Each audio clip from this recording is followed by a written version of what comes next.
Halo,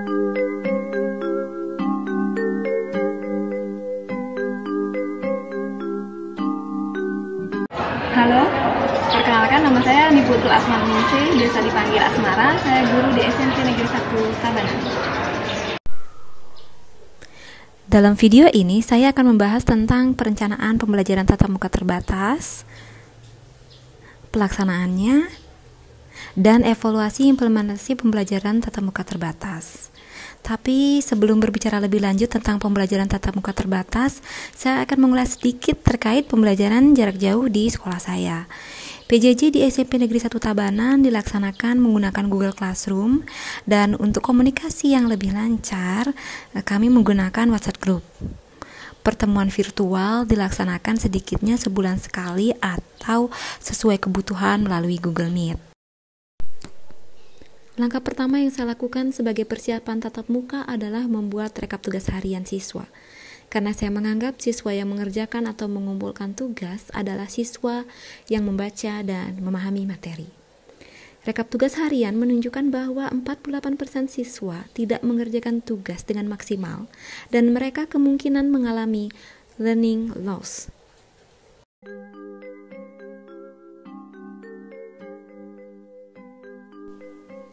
Pada pertemuan pertama pembelajaran tatap muka, saya bicara 4 mata dengan para siswa yang mengalami masalah dalam pembelajaran jarak jauh dan tugas harian.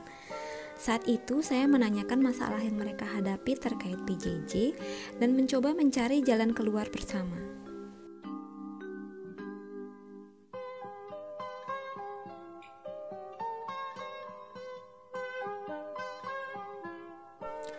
Bagi siswa yang telah menyelesaikan tugas, saya memberi stempel di buku tugas mereka. Stempel yang bertuliskan "Thanks for doing the task". Saya berharap dengan memberi stempel, siswa akan termotivasi untuk menyelesaikan tugas-tugas harian.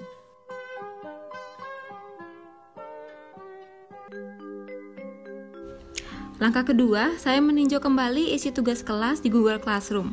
Merefleksi isi tugas kelas, melihat-lihat kembali materi yang pernah diberikan, salah satunya adalah materi dari rutin. Pada saat memperkenalkan tentang daily rutin kepada siswa, saya menggunakan flipbook. Hal ini mendapatkan respon yang positif dari para siswa.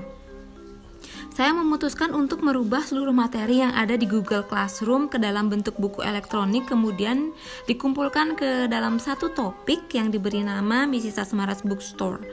Untuk memotivasi siswa agar mau membaca buku yang telah disiapkan, saya memberikan stiker kepada siswa yang telah membaca dan membuat ringkasan. Program ini saya namakan "Satu Buku, Satu Stiker". Berikut merupakan langkah-langkah untuk membuat satu buku, satu stiker.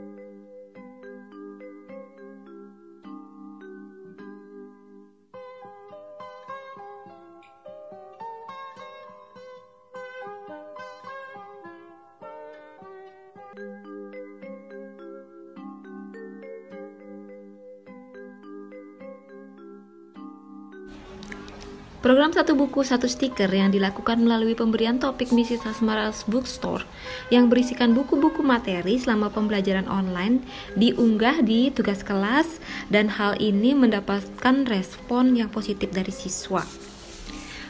Hasil rekap tugas harian minggu keempat menunjukkan bahwa tersisa 51 orang siswa atau 23% siswa belum menuntaskan tugas harian.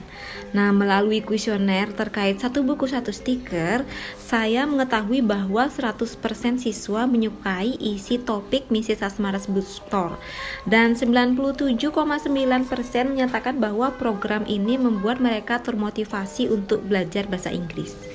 Ketika ditanya apakah mereka merasa tertekan saat mempelajari semua materi yang ada di Mrs. Asmara's Bookstore, 92,6% menyatakan tidak. Kemudian 53,4% siswa menyatakan bahwa pemberian materi dengan cara seperti ini bagi mereka sangatlah bagus. Dari pertanyaan terakhir, yaitu apakah stiker yang diberikan guru membuat Anda termotivasi untuk belajar, ditemukan bahwa 92,2% menyatakan iya. Akhir kata, saya mengajak teman-teman guru dimanapun kalian berada untuk membuat program satu buku, satu stiker. Karena selain menumbuhkan minat baca, program ini juga merupakan salah satu cara untuk bergerak dengan hati dan memulihkan pendidikan. Saya Asmara, sampai jumpa!